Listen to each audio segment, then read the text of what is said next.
Welcome to Andhraprabha.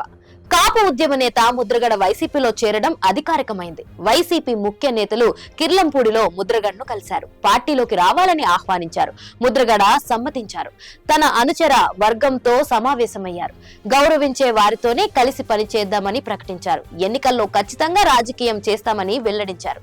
తూర్పు గోదావరిలో ఇప్పుడు ముద్రగడ వైసీపీలో చేరిక రాజకీయంగా ఎలాంటి ప్రభావం చూపిస్తుందనే చర్చ మొదలైంది. ముద్రగడ పద్మనాభంతో వైసీపీ నేతలు Mithun Reddy, MP Vanga Geetha, MLA Dwarampudi Chandrasekhar Reddy, Peddapuram incharge Duvvuri Dorababu, Jaggampeta incharge Thota Narasimham భేటీ అయ్యారు.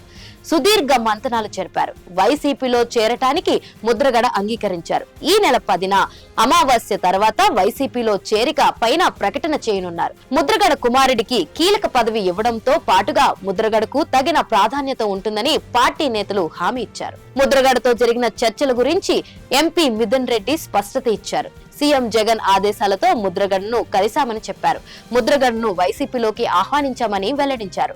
కాపుల రిజర్వేషన్ కోసం ముద్రగడ ఉద్యమం చేశారని గుర్తు చేశారు. ముద్రగడకు పార్టీలోకి వస్తే సమచుతి స్థానం కల్పిస్తామని ప్రకటించారు. మరోవైపు వైసీపీలో ముద్రగడ చేరేందుకు పెద్దగా అభ్యంతరాలు వ్యక్తం చేయడం లేదు. తాను జనసేనలో చేరాలనుకున్నా అటువైపు నుంచి స్పందన లేకపోవడంతోనే తప్పనిసరి పరిస్థితిలో వైసీపీలో చేరాల్సి వచ్చిందని ముద్రగడ చెబుతున్నారు. అందుబాటులో ఉన్న తను అనుచరుల వర్గంతో సమావేశమయ్యారు. తమను గౌరవించే వారు ఆహ్వానించినప్పుడు వారితో కలిసి పనిచేయాల్సి ఉంటుందని చెప్పుకొచ్చారు.